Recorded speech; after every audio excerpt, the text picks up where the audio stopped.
ये N-Line की boot space है और ये टाइगन GT की बूट स्पेस है। मतलब ज़्यादा कोई इन दोनों में कोई मेजर फ़र्क नहीं। जो टाइगन इसके आसपास भी नहीं आती। साउंड सिस्टम है उसका बुरा नहीं है, बट इसका कुछ बहुत ही ज़्यादा बेहतरीन है। दूसरी बात क्या है, ये जो स्टीयरिंग है ये इतना स्पोर्टी, इतना तगड़ा लग रही है। वो स्पोर्टी लग रही थी तो ये प्रीमियम लग रही है। इसके अंदर भी पैडल शिफ्टर्स है, बट आते हैं। इसके अंदर आपको 2 डिस्क देखने को मिलती है। इसके अंदर आपकी चारों में डिस्क है N-Line के अंदर।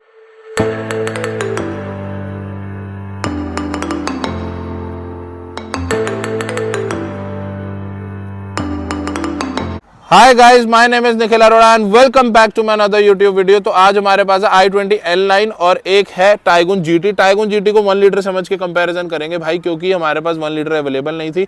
ये आती है 1000 सीसी 3 सिलेंडर इंजन के साथ और ये आती है 1000 सीसी 3 सिलेंडर इंजन के साथ। GT मत समझना, 1 लीटर समझना। GT के अंदर तो 4 सिलेंडर आते हैं और 1.5 इंजन आता है। तो इसकी जो BHP आती है वो आती है 120 BHP। इसकी आती है 1 लीटर में 112-113 BHP के आसपास ये आती है, ठीक है। और ये आती है 14 लाख की ऑन रोड। और जो 18 लाख रुपए का वेरिएंट आता है 1 litre top of the line variant आता है, इसका ऑन रोड 18 लाख रुपए का। और लेकिन उसके अंदर आप देखो 4 लाख रुपए में हमें कितनी चीज़ों का बेनिफिट आता है, कितनी नेगेटिव चीज़ें मिलती हैं वो हमें देखने को मिलेगा। इसकी जो लुक है बहुत ही सोबर है, बहुत ही सिंपल है। इसकी लुक है भाई बहुत एग्रेसिव, बहुत शार्प, बहुत ज़्यादा स्पोर्टी लुक है। वो एक आपको SUV की रोड प्रेजेंस दे जाती है, ये आपको हैचबैक की रोड प्रेजेंस देती है, बट एक बहुत ही कूल तरीके से। देखो कितनी ज़्यादा बढ़िया लग रही है। ये शार्प्स वगैरह जो कट्स हैं इसके, कईयों को भाई अच्छे नहीं लगते, कईयों को बहुत ज़्यादा अच्छे लगते हैं ये सब चीज़ें, और कईयों को ऐसी सोबर लुक ही पसंद है। इसके ऊपर रूफ बॉक्स लगा हुआ था इसलिए ये एक्स्ट्रा अटैच करे हुए हैं, वैसे ये सिर्फ फंक्शनल इसकी रूफ रेल्स आती हैं, वो बीच में हमने एक्स्ट्रा लगवाया था। तो बात स्टार्ट करते हैं सीधा टायर से। टायर के अंदर आते हैं। इसके अंदर आपको 2 डिस्क देखने को मिलती है। इसके अंदर आपकी चारों में डिस्क है N-Line के अंदर, बट इसके अंदर अगर आप देखोगे तो ये 5 नक्के है, 1 2 3 4 5। इसके अंदर 4 नक्के है, जिसकी वजह से हाई स्पीड स्टेबिलिटी इसकी कम बन जाती है। डिस्क होने के बाद भी इसकी हाई स्पीड स्टेबिलिटी कम है, सिर्फ इन नक्कों की वजह से। तो ये बहुत बड़ा रोल प्ले करते हैं। बट ये 17 इंच का अलॉय है और बहुत ही अच्छी चीज़ करी है होंडाई ने इसके अंदर 16 इंच का अलॉय देकर, जिसकी वजह से पहली हैचबैक में ऐसी देख रहा हूँ जिसके अंदर 16-16 इंच के अलॉय आते हैं, वरना तो भाई सारे 15-15 इंच पे ख़त्म हो जाते हैं। तो अगर हम इसके पीछे की तरफ आते हैं तो इसके अंदर दोनों में कनेक्टेड लाइट देखने को मिलती है। इसमें भी है, इसमें भी है, बट ये फंक्शनल है और ये नॉन फंक्शनल है। और अगर हम इसके नीचे एग्जॉस्ट की तरफ जाते हैं तो इसके अंदर डुअल एग्जॉस्ट देखने को मिलते हैं हमें, जो कि हमें सिर्फ GT वेरिएंट के अंदर डुअल एग्जॉस्ट देखने को मिलते हैं। उसके एग्जॉस्ट थोड़े बाहर की तरफ है, इसके एग्जॉस्ट अंदर छुपे हुए हैं। यहाँ पर ये आपको दिख रहे होंगे डुअल एग्जॉस्ट, बट 1 लीटर के अंदर इसमें खाली एक एग्जॉस्ट देखने को मिलता है। इसका एक फॉग लाइट आती है यहाँ पर, ये साइड वाला वो इसका रिफ्लेक्टर है। और हम दोनों के फ्यूल लिड की तरफ बात करें तो इसका ऑपोजिट तरफ है, को ड्राइवर वाली साइड की तरफ है, इसका ड्राइवर वाली साइड की तरफ है। जर्मन थिंग्स इसके अंदर उल्टा सीधा थोड़ा सा रहता ही है, इंडिकेटर का, इन सब चीज़ों का। और दूसरी बात क्या है कि इसके अंदर जो रिफ्लेक्टर्स हैं ये मतलब दोनों ही रिफ्लेक्टर है, इसके अंदर कोई फॉग लाइट नहीं है। और अगर हम बूट स्पेस की तरफ चलते हैं तो हम इसकी बूट खोलते हैं एक बारी, ये देखो, ये तो हैचबैक है, समझ आता है। एक बारी अब टाइगन की बूट स्पेस खोलते हैं, वहाँ से हम चेक करते हैं और आपको दिखाता हूँ। ये देखो, यहाँ आप चेक कर सकते हो दोनों की बूट स्पेस। ये देखो जी, यहाँ पे हम आपको चल के दिखाता हूँ। ये N-Line की बूट स्पेस है और ये टाइगन GT की बूट स्पेस है। मतलब ज़्यादा कोई इन दोनों में कोई मेजर फ़र्क नहीं है।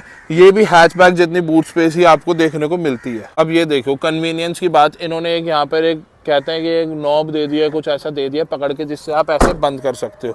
और इसके अंदर आपको एक प्यार से एक दिया हुआ, आराम से हाथ डालो और ऐसे बंद कर दो। थोड़ा सा एफर्ट लगाओ, उसके अंदर खींच के फेंक सकते हो।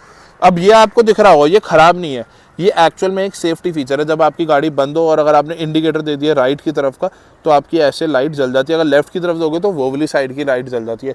ये एक सेफ्टी फीचर जो देती है आपको वोक्सवैगन, भाई अपनी सेफ्टी के लिए मानी जाती है, मशहूर है वोक्सवैगन, जिनकी वजह से कोरियंस सेफ्टी देने लगी है जस्ट बिकॉज इन्हीं की गाड़ियों की वजह से, क्योंकि वो अपने आप को बहुत बड़ा मतलब समझ लो इनका एक कंपटीशन समझने लग गई है जब से वर्टस और टाइगन लॉन्च हुई है।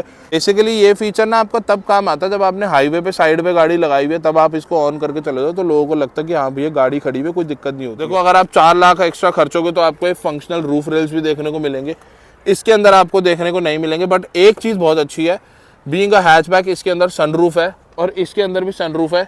बहुत ज़्यादा मेजर फ़र्क नहीं है सनरूफ का, इसकी थोड़ी सी बड़ी है इससे, इसकी नॉर्मल एक छोटी सी स्मॉल साइज सनरूफ है। तो अभी हम इंटीरियर में जा रहे हैं। पीछे की तरफ से मैं आपको इसका इंटीरियर दिखाता हूँ।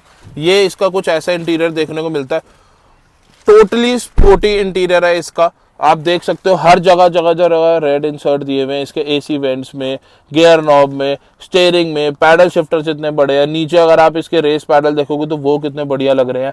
पूरा मतलब कार को जो है ना टोटली स्पोर्टी बनाया हुआ है, और thanks to this black roof जिसकी वजह से कार और ज्यादा प्रीमियम फील हो रही है। बट आई मस्ट से कि इनको यहाँ पर यार 14 लाख देने के बाद ना एक वाइट एलईडी लाइट देनी चाहिए थी, जिसकी मुझे कमी महसूस हो रही है।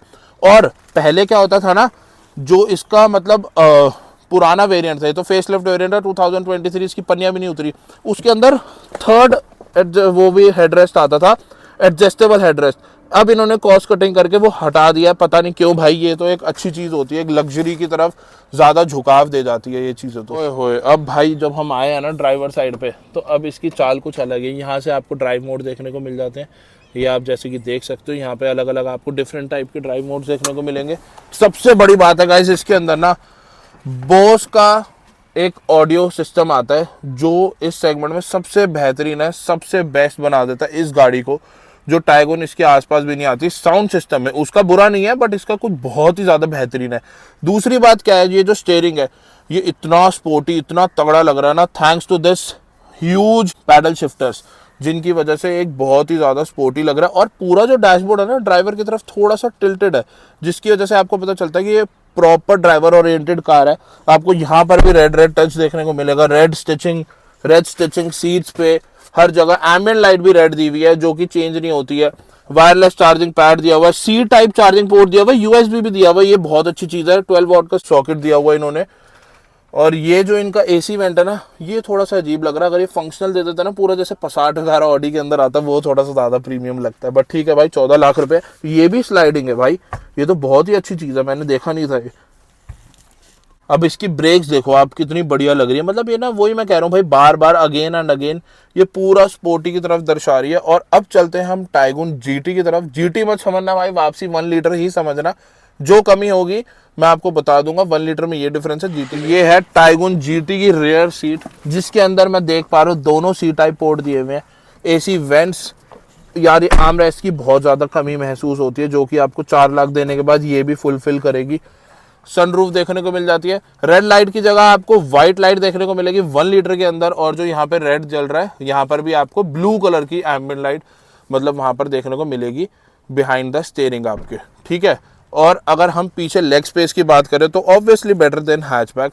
हेड रूम में भी better than hatchback. 3 adjustable headrest है, 1 लीटर में भी सेम आते हैं, ये सब कुछ सेम आता है। बस जो मैं आपको बताऊंगा वो सिर्फ डिफरेंस होगा, इसके अंदर सनग्लास होल्डर नहीं है, उसके अंदर सनग्लास होल्डर है। सोचो, इसकी सनरूफ थोड़ी सी बड़ी है उससे, बट ठीक है, इतना कोई मेरे को खास फर्क नहीं पड़ता सनरूफ से। तो अब चलते हैं ड्राइवर साइड की तरफ। हम ड्राइवर साइड की सीट की तरफ आ गए।